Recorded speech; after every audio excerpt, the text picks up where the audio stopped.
Strategi musuh-musuh Islam dari dulu nggak pernah berubah. Rangkul, kalau nggak bisa rangkul, pukul. Peluk, kalau nggak bisa peluk, gebuk. Itu dari dulu strategi musuh Islam, saudara. Mereka lakukan itu untuk Rasulullah. Mereka bujuk Rasulullah, nggak langsung mereka musuhi, saudara. Mereka bujuk dulu Rasulullah. Dilihat Rasulullah mulai berkembang dakwahnya, dibujuk, didekati oleh mereka. Hei Muhammad, ini kata mereka nih, bukan kata saya. Jangan kau lanjutkan dakwahmu. Kau ingin wanita, kami berikan engkau wanita paling cantik di kota Mekah. Kau ingin harta, kami jadikan engkau orang paling kaya. Kau ingin tahta, kami jadikan engkau raja. Ditawarkan Rasulullah, saudara. Syaratnya satu, yang penting diam, bungkam, berhenti, jangan lanjutkan dakwahnya. Tapi apa jawaban Nabi, saudara? Apakah beliau gentar? Beliau bisa dibeli? Beliau goyang?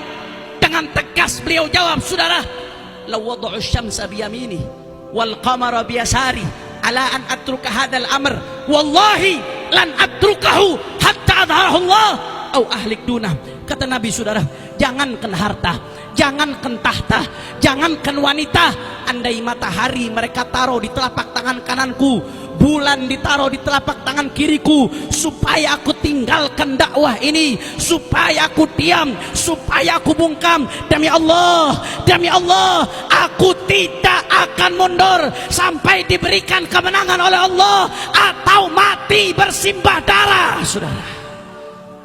Takbir, takbir, takbir. Saya mau tanya, jawab yang kompak. Berarti Rasulullah prinsipnya tegar atau tidak? Kokoh atau tidak?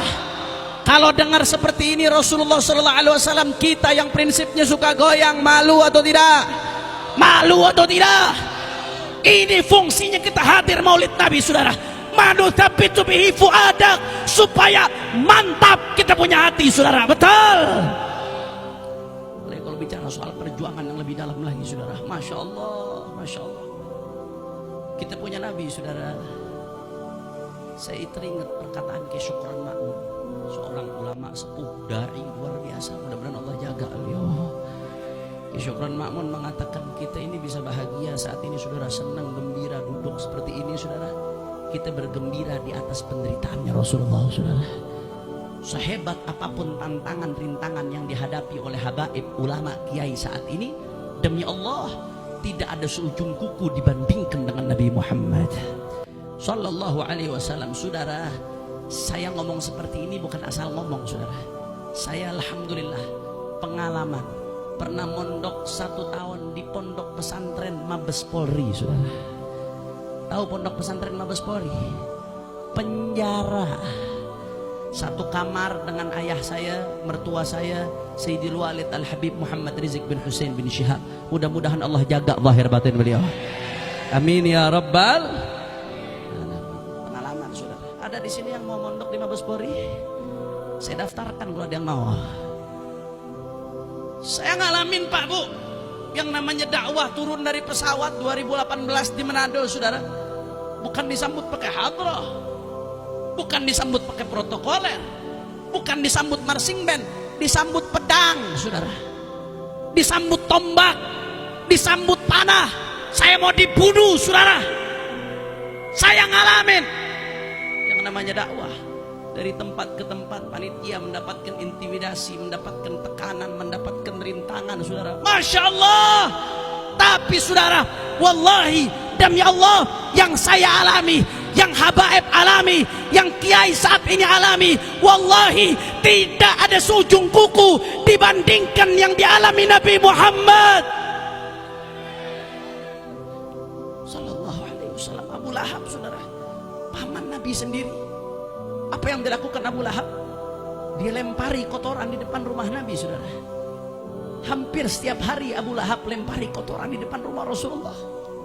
Kotoran manusia, saudara. Sampai-sampai Nabi mengatakan, ayu jiwarin hada, tetangga macam apa ini, kok melemparin kotoran setiap hari? Siapa saat ini ulama habib kiai yang ngalami dilempari kotoran depan rumahnya setiap hari, saudara? Oleh pamannya sendiri.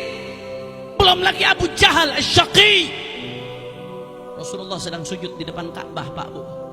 Abu Jahal dengan sombongnya dia berdiri. Apa dikatakan oleh Abu Jahal, Pak Bu? Kata Abu Jahal, siapa yang bisa ngambil kotoran onta dari kampung sebelah? Berdirilah seorang syaqi yang namanya Uqbah bin Abi Mu'ayyid. Dia berdiri, dia ambil itu kotoran onta, saudara. Rasulullah dalam keadaan bersujud ibadallah dilempari kotoran onta yang najis oleh Uqbah bin Abi Mu'ayyid, saudara.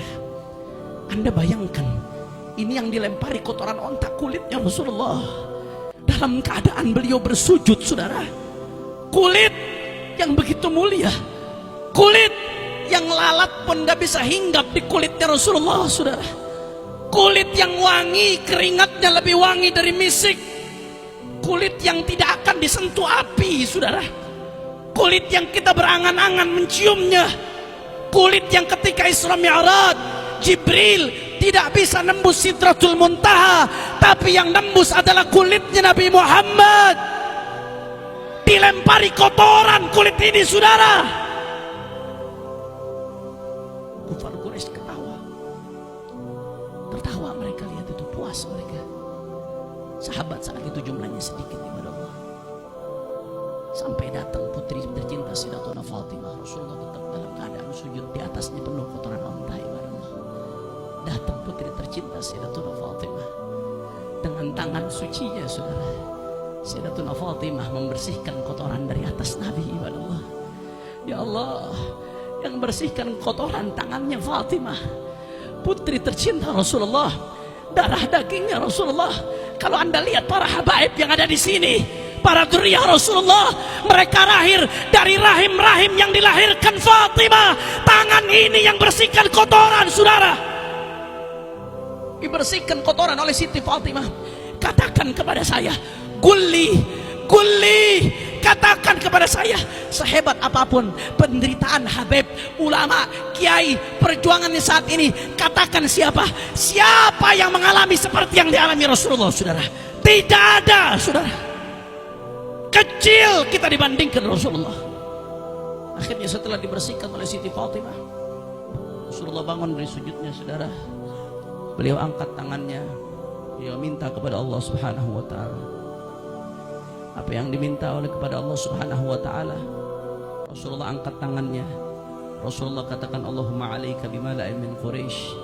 Ya Allah, hancurkan sekelompok orang Quraisy itu, ya Allah. Allahumma alaika bimala'in min Quraisy.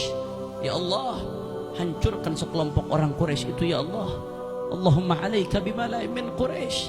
Ya Allah, hancurkan sekelompok orang Quraisy itu, ya Allah. Bahkan dalam riwayat lain disebutkan nama-nama disebutkan oleh Nabi, saudara.